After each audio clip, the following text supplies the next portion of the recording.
Hey everyone, jumping in to talk to you guys today about my top tips for vibrant online community. I know many of us work from home, or maybe some of you are in a new stage of life, or you just really want extra community outside of what you might get in person.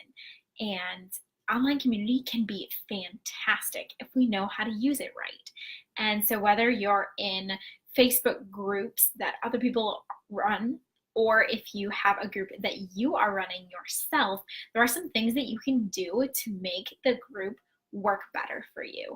And of course, it makes it work better for other people too. So it's a win win. When you create community for other people and engage with other people, then you reap the benefits of that additional community building as well. So, on to the tips. First, ask some good questions just to get people talking. Ask them what their biggest struggle is. Ask them what win they've experienced lately. Ask them what they're thankful for. Ask them what they've learned recently. Ask them for a top tip. Ask them what their goals are for the week. That one's huge because you can circle back around and ask them how things went, or you can ask them what steps they took to try to reach that goal. And it just builds that relationship because these people in the group then realize that you really care about them, that you want to engage in conversation. And that's really what it's all about, right? Connection and engaging with other people. So, while we're on that topic, number two is to greet the new members. And Facebook has this awesome feature where it puts a little hand by someone's name if they're a new member of a group. And many people will post introductory posts saying like, hi, I'm Jesse, I'm new to this group and I'm here because of this reason and this is what I do for a living. And then that gives you the opportunity to say, hi, welcome to the group. I'm so glad to have you here. And you can ask them a question about what they do, or how they like to spend their time, or what brought them to the group, or a fun fact about them. Depending on what they've shared in their post, you can ask follow-up questions, but it's always fun to greet these people and they always appreciate it because it's like they're coming halfway through the party, right? And so to have people there to greet them and make them feel welcome helps them feel more included and not like they're late, not like they're showing up and they've missed a ton of stuff and they just have to hug the wall awkwardly and watch everyone else engage. But it really motivates them to continue getting engaged, and it gives them an open door to friendship with people within the group. So just take the time to greet the new people and make them feel welcome. And number three is to post frequently. Ask questions, talk about your story, share your message, connect with other people, tag people in posts, comment on things, but be engaged frequently and consistently because that is how you get involved. That is how people see you regularly, come to recognize your name and your face because your little thumbnail shows up there too. And that's how they really get to know, like, and trust you, which is what you're trying to build. So as you engage in these groups, just remember to keep showing up, keep investing in the group. That's how we invest in real in-person community, and that's how we invest in online community, is showing up regularly. And if you need to set a reminder, you can do that. I have that on my computer. I use an app that lets me set recurring reminders. So every day on a specific day of the week, I have a reminder with a link in it to specific groups that have specific threads on those days. So like there's a Thursday thread in one group that I need to remember to engage with every Thursday. And so I have a reminder for it. So that's just another bonus tip. But just do whatever you have to do to engage frequently and consistently. It doesn't have to be all day, every day. I'm not saying that. But carve out just a little bit of time to engage, to live life with people, to really foster those relationships. And then number four is to like and comment on other people's posts, because it's not just about going in and posting and talking for the sake of talking. We don't want to be those people that just like to hear the sound of their own voice. We want to really be building relationships and friendships and connections with people. And that means that we also have to listen. We have to hear what other people have to say. And the best way to do that is to read other people's comments, watch their videos, like them, comment on them. It really doesn't take that much work or that much time, and everyone appreciates it. Everyone wants to be seen and heard, and that's a really easy way that we can build relationships. And we can always ask follow-up questions to get the conversation going and to see if someone might be a good networking partner or biz bestie or potential client, or just a good friend in that community.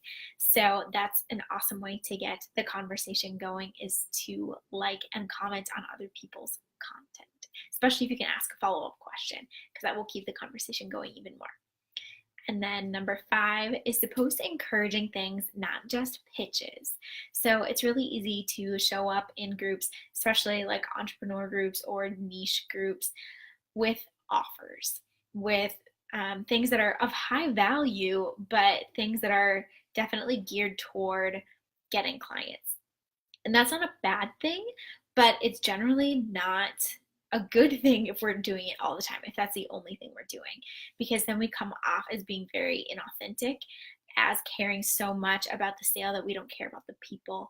And we always want to put the people first. You want to put relationships before revenue and people before profit.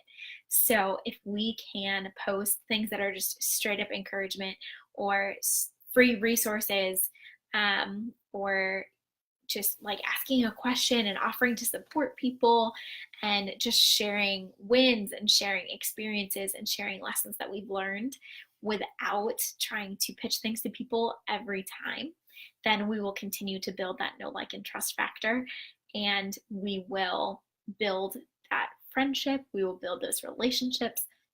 And we're also going to set ourselves up as authorities on our respective topics, because people will see that we know what we're talking about and we're willing to give some of it away for free, and we really care about the people that we're trying to serve, so much so that we do give away some of our information and some of our tips and some of our resources, because at the end of the day, we care more about the people and the help that we can provide than we care about making tons of money, because that's not the end goal. Yes, it's great. We need to support ourselves, and we all hope our businesses are successful and that they are able to help people, but it's mostly about using the gifts God has given us to help people.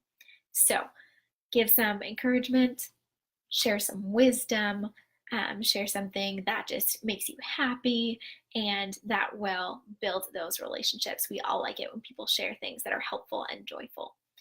And then number 6 is to engage in conversation with the members and then ask them to be your friend.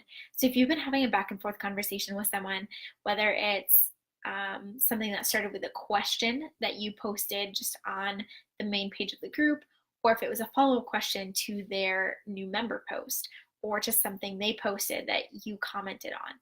If you've been talking to them for a little bit, request to be their friend. It doesn't usually work too well if you just blindly request to be friends with like everybody in the group. But if you've interacted with them, then ask to be their friend, and then you can continue seeing more from them. They can see more from you. You can chat in Messenger and get to know them better. You can even talk about working with them in some capacity, but it all starts with that initial conversation. So engage in conversation. Don't be afraid to talk to people, and then ask them to be your friend. And then my last tip, number 7, is to ask for recommendations or advice. So if there's something that you're having a hard time with, or something that you're curious about, it doesn't have to be a big deal. It can be very simple. It could even be just for fun. But ask for recommendations or advice. I like to ask people what their favorite podcasts are, or what they've been reading lately, or what they've been learning lately, or their favorite travel destination or their favorite restaurant. Recently, I asked people for crowd-pleasing recipes that were easy, just because it got the conversation going, and I got some really interesting recommendations that I wouldn't have gotten otherwise. And it wasn't sales pitch related. It was just a fun way to connect with my people, and they really responded, and I think they had a lot of fun with it too. So those are my tips for vibrant online community, and it really just comes down to engaging with people consistently. So make it your goal to connect with people. It's not about the sales. It's not about just posting for the sake of visibility. It's not about checking things off on your to-do list. It's about connecting. So anything you do with the goal of connecting that allows you to engage with someone else is a win. So get in those groups, connect with them, follow the tips, which again were to 1, ask good questions, 2, greet the new members, 3, post frequently, 4, like and comment on other people's posts, 5, post encouraging things, not just pitches, 6, engage in conversation with the members and then ask them to be friends, and then 7, ask for recommendations and advice. Oh, and I forgot one actually. Participate in daily prompts and challenges. We'll make that number 8. Some groups have really awesome daily prompts that say, you know, on Mondays, I want everyone in the group to post about this. Tuesdays, we talk about this. Wednesdays, we talk about this, that sort of thing. That can be a really great way to get engaged because people are looking for specific things on specific days. And if your post fits with that, it's more likely to be seen and engaged with. And if there's a challenge that's running for a few days, then it's kind of like a group effort and everyone's curious about what everyone else is doing and posting about. And it can be a really great way to be consistent for a while because there's usually a daily prompt to follow. So take advantage of those. Okay, so that was number 8. I just threw one in there at the end for you guys. But I really hope those tips are helpful. Let me know if you have any other questions or comments or concerns about Vibrant Online Community. And if you want to join my community where I spend a lot of my time hanging out with my people and engaging with them, I would love to have you. It's called the Joy and Full Living Community, and I put the link in the description. Okay, that's it for today, you guys. I hope you have a wonderful rest of your day and a great weekend, and I will talk to you again next week. Okay, bye.